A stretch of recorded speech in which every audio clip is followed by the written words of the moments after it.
Our veterans right here in Baltimore are waiting months to see a doctor. The VA audit released a week ago puts Baltimore right near the top of the list for longest average wait times for new patients trying to see a primary care doctor. Tonight, we are there with an Army veteran who is waiting to be seen. Just last month, the Chief of Staff of the Maryland healthcare system told us right here on In Focus that our VA system here in Maryland has no problems. Tonight, we're taking a deeper look at why this audit shows something a bit different. 83-year-old Edward Jolson doesn't need an audit from the VA to know the wait times are unbearable. He's living it. As I'm thinking about it right now, I'm getting a little angry about it. These guys, excuse me, I don't mean to be crude or rude, or it's getting screwed.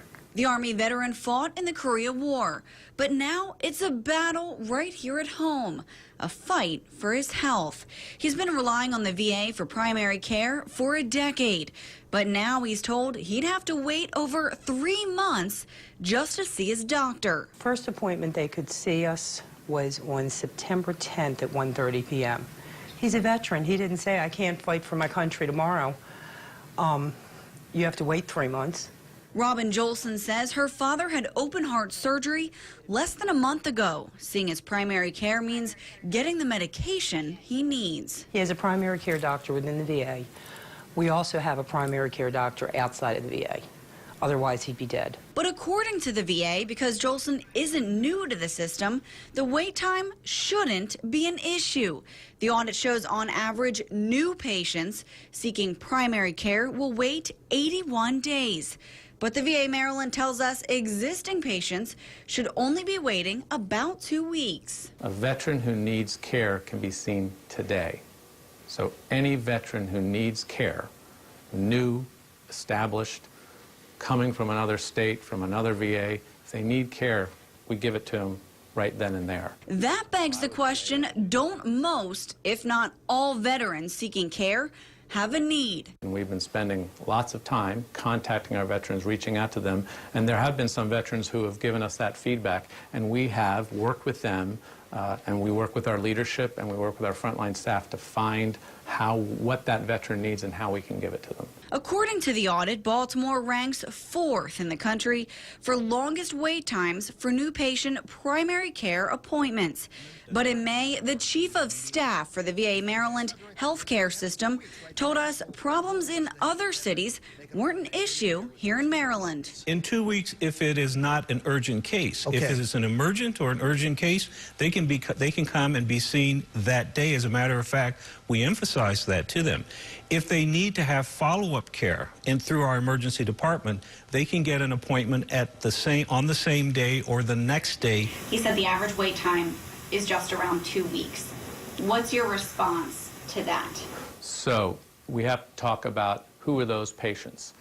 So for established patients, patients who are already seeing us here, we can get those patients in very quickly, and sometimes much less than 2 weeks. We spoke with someone from their union who calls the numbers disturbing, but says it's nothing that can't be fixed. He says he's not surprised we were originally told there's no issues. One of the things that we have to change in our culture, not just with the VA, but a nation, is having people not feel like they're going to be under attack if they come forward to say things that people need to hear, and not always what they want to hear. And I think what the problem that we're having mostly is people are scared to speak out. For Jolson, it means waiting months and holding on to hope that a slot opens up at the Loch Raven facility any day, any time before a September appointment finally rolls around. It's unfair that you fight for your country, whatever war you're fighting in, and the government which says, we'll take care of you, do not worry, blah, blah, blah. And you who walk around saying, hey, I get my prescriptions through the government and paid for by them for the most part, I did everything. And then all of a sudden you find out it's not so. And that's the crash that bothered me. The VA acknowledges that the wait times are a problem, but say they're not surprised. It's a challenge they face all the time. They say if a patient can't wait, they direct them to the appropriate care. Right now, they're keeping an eye on veterans on the wait list, increasing capacity with Saturday appointments, and adding more primary care teams.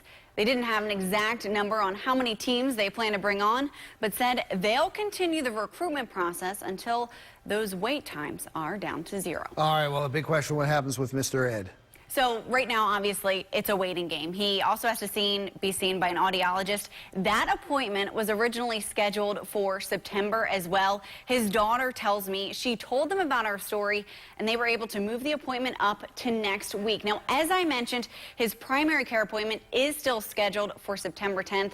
The family says they were told there's nothing sooner than that. Nothing sooner than that. Nothing sooner. I bet you after tonight, there will be something sooner than that. We'll see. All right, Amy. We have more coverage of the VA scandal on our website, including the steps Congress is pushing to speed up the waiting time for vets trying to get care. Find it right now at abc2news.com/infocus.